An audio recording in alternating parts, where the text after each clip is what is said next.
Welcome to my channel. ഇന്ന് ഞാൻ കുട്ടികൾക്ക് പറ്റിയതല്ല, ആർക്കായാലും വിരുന്നുകാർക്കൊക്കെ കൊടുക്കാൻ പറ്റിയൊരു പലഹാരമാണ്, കറുമുറ ആണ് ഉണ്ടാക്കുന്നത്. ഗാൻജാസ് എന്നാണ് അതിൻ്റെ പേര്. അപ്പോൾ അതിന് വേണ്ടത് മൈദ. അപ്പോൾ മൈദ ഇതിലിട്ടിട്ടുണ്ട്. പിന്നെ ഉപ്പിടണം. പിന്നെ നമുക്ക് വേണ്ടത് കുരുമുളക് പൊടിയാണ്, അതിനൊരു എരിവ് കിട്ടാൻ. പിന്നെ ഒരു സ്പൂൺ ഓയിൽ ഒഴിക്കുന്നത് നല്ലതാണ്. എന്നിട്ടത് നമ്മൾ കുഴയ്ക്കുന്നു. ഉപ്പും കുരുമുളക് പൊടിയും ഒരല്പം എണ്ണയും കൂടെ കുഴച്ച് വെച്ചിട്ടുണ്ട്. ഇത് നമുക്ക് വട്ടത്തിൽ പരത്തണം. പരത്തി കാണിച്ചു തരാം. പറഞ്ഞ പോലെ വറക്കേണ്ട സാധനം ആയത് കാരണം അടിയിൽ കുറച്ച് എണ്ണ തേച്ചിട്ട് പരത്തിയാൽ മതി. ഒരെണ്ണം പരത്തി വെച്ചു. ഒരെണ്ണം കൂടെ ഞാൻ പരത്തി കാണിക്കാം. പിന്നെ പെർഫെക്ഷൻ ആവശ്യമുള്ളവർക്ക് ഏതെങ്കിലും ഒരു മോൾഡ് കൊണ്ട് അത് വട്ടമാക്കാം. പിന്നെ വലിപ്പം കൂട്ടണമെന്നുണ്ടെങ്കിൽ അങ്ങനെ ആക്കാം, വലിപ്പം കുറയണമെങ്കിൽ അങ്ങനെ ആക്കാം.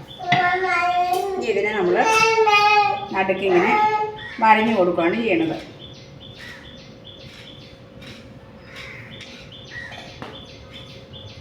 ഇത് വരഞ്ഞിട്ടുണ്ട്. കുറച്ചെണ്ണം ഞാൻ വേറെയും ഉണ്ടാക്കി വെച്ചിട്ടുണ്ട്. ഇനി നമുക്കത് വറക്കാം.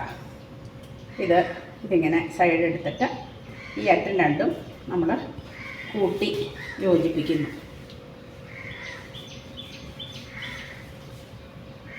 ഇതിങ്ങനെ ആകുന്നു. പിന്നെ നമുക്കത് വറുത്ത് കോരാം. കുട്ടികൾക്കൊക്കെ ഇഷ്ടമാണ്. കുറച്ച് എരിവും ഉപ്പൊക്കെ ഉണ്ട്. അങ്ങനെ ഇഷ്ടമുള്ളവർക്കാണ്, അങ്ങനെ താല്പര്യമുള്ളവർക്ക് തിന്നാൻ ഇഷ്ടമായിരിക്കും. പിന്നെ മധുരത്തോടാണ് ഇഷ്ടമെങ്കിൽ അത് വലിയ താല്പര്യം കാണത്തില്ല. അപ്പോൾ ഇതിനൊരു ഷേപ്പ് ഞങ്ങൾ ചെറുപ്പത്തിലൊക്കെ അമ്മ ഉണ്ടാക്കി തരുമ്പോൾ ഇതിന് ഞങ്ങൾ കിളിക്കൂട് എന്നൊക്കെ പറയുമായിരുന്നു, അല്ലെങ്കിൽ പപ്പമ്മക്കൂട് എന്നൊക്കെ ഇതിനെ പറയുമായിരുന്നു. അപ്പോൾ ഇതിൻ്റെ യഥാർത്ഥ പേര് ഗാൻജാസ് എന്നാണ്.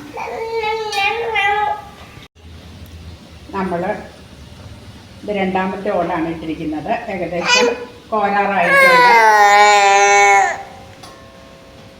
ഒരു ബ്രൗൺ നിറമാകുമ്പോൾ കോര മുരിഞ്ഞതുപോലെയാകുമ്പോൾ, അപ്പോൾ നല്ല തീയിലെ ഫുൾ ഇതിലിട്ടിട്ട് നമുക്ക് ഈ സാധനങ്ങൾ ഇടാം. അത് കഴിഞ്ഞിട്ട് അതൊരു മീഡിയം ഫ്ലെയിമിലിട്ട് വറുത്താൽ മതി. അപ്പം അങ്ങനെയാണ്. പിന്നെ വേണമെങ്കിൽ ഇത് ഈ ഷേപ്പ് വേണമെന്നുണ്ടെങ്കിൽ ചെറിയ വട്ടങ്ങളായിട്ട് വറുത്ത് നമുക്ക് ഇടാം.